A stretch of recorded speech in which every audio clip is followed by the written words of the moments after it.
पशुपालक मित्रांनो, पशुवैद्यकीय क्षेत्रामधील एक मोठी खंत तो आपल्याला एक सांगायची आहे.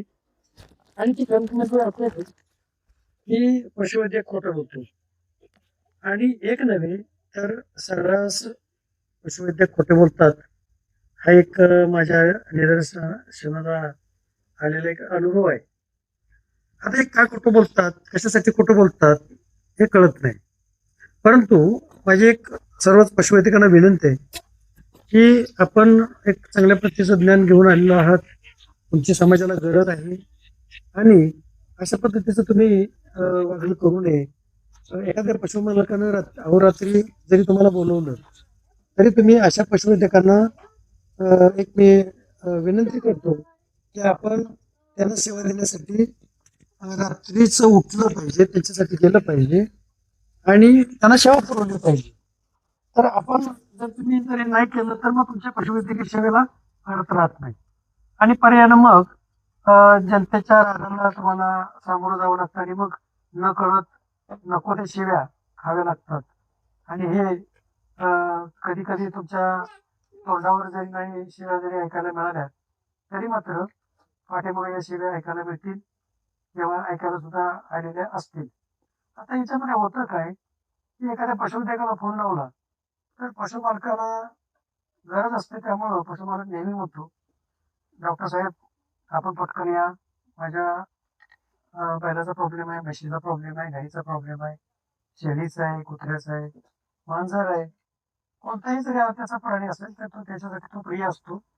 आणि अशा वेळेला पशुवैद्यकांनी आपली सेवा देण्याचं पहिलं काम म्हणजे पहिल्यांदा त्यांनी मोबाईल उचलायला शिकलं पाहिजे, मोबाईलवर खरं बोलायला शिकलं पाहिजे आणि मोबाईलवरून दिलेली वेळ ही पाळली पाहिजे आणि पशुधन वाचवण्यासाठी त्या ठिकाणी तुम्ही गेलं पाहिजे. तर जे काही फसवणुकीचे तुमच्याकडचे जे प्रकार आहेत, म्हणजे पशुवैद्यकीय सेवा देण्याच्या बाबतीतले मी म्हणतोय की जे काही आपल्याकडून जे फसवणूक होते लोकांची, ती अगदी 2 किलोमीटरवर डॉक्टर असते, परंतु सांगणार मी पुण्यावरचं सांगतो, मी मुंबईला आलोय, मुंबईमधलं सांगत असतो, मी कर्जतला गेलोय, कर्जत मधला म्हणत असतो मी लोणावळ्यात गेलोय, सातारचा म्हणत असतो मी कराडला गेलोय, कराडचा सांगतो मी बेळगाव साईडला गेलोय. म्हणजे तुम्हाला इतकं मोठं काम कशामुळे लागलं? तर काही ठिकाणी असं आढळून आलेलं आहे की पशुवैद्यक हा त्याच्या घरीच असतो, कधी कधी निवांत झोपलेला असतो, मित्रांच्या बरोबर सोबत बसलेला असतो आणि विनाकारण सांगायचं मी मीटिंग मध्ये आहे. तुमच्या रात्रीच्या मीटिंग असतात कशाच्या? असं काय तुम्ही मीटिंग किंवा शोध लावत असता? सर्वसाधारण तुमच्या ज्या काही गरजेच्या आवश्यक गोष्टी असतील त्या तुम्ही करायलाच हव्यात. परंतु पशुपालक ज्या वेळेला तुम्हाला गरजेपोटी बोलवतो त्यावेळेला खरं बोलायला शिका आणि समाजाला एक तुमचं व्यक्तिमत्व चांगलं असं कळू द्या. फक्त मी चांगलं काम करतो, मी वेळेत जातो किंवा नाही, मी कशा स्वरूपामध्ये काम करत असतो या सर्व गोष्टींचा उलगडा स्वतःहून करायला शिका.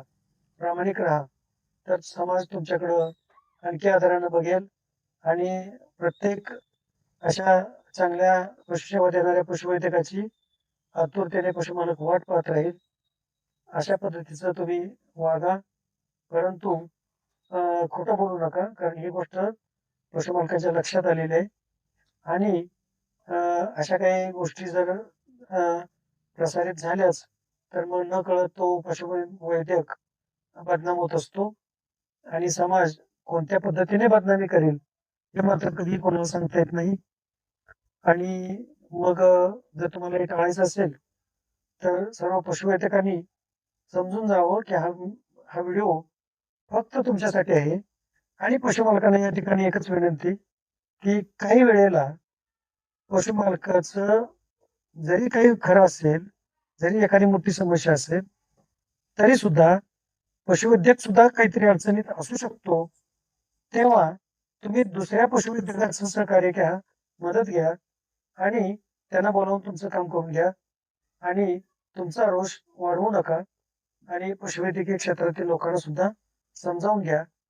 एवढं मी एक पशुमालकांना सुद्धा या निमित्ताने मी विनंती करतो. इथं मी पशुवैद्यकाची बाजू घेणार नाही आणि पशुमालकांची पण घेणार नाही, कारण मी यातील कोणत्याही पद्धतीचं वर्तन करत नाही. कारण मी पशुवैद्यकांना फोन केला, लगेच उचलणार, समजावून घेणार, ऐकून घेणार, सेवा देण्याचे जवळचं ठिकाण असेल लगेच देऊ शकतो, दूरचं असेल सल्ला देऊ शकतो. माझ्याकडे मिस कॉल पडला, मी रिटर्न कॉल करतो. मला 10 वेळा फोन करण्याची गरज पडत नाही. आणि ज्या लोकांना 10 वेळा फोन करण्याची गरज पडत असेल अशा पशुवैद्यकांना पशुमालकांनी कधीही बोलवू नका. जर तुमच्या वेळेला जर तो पशुवैद्यक फोन उचलत नसेल तर त्या पशुवैद्यकाची गरज त्याची संपलेली असं समजा आणि तुमची गरज भागलेली आहे असं समजा आणि चांगल्या पशुवैद्यकाची निवड करा. एवढंच मी बोलतो आणि या ठिकाणी थांबतो. धन्यवाद.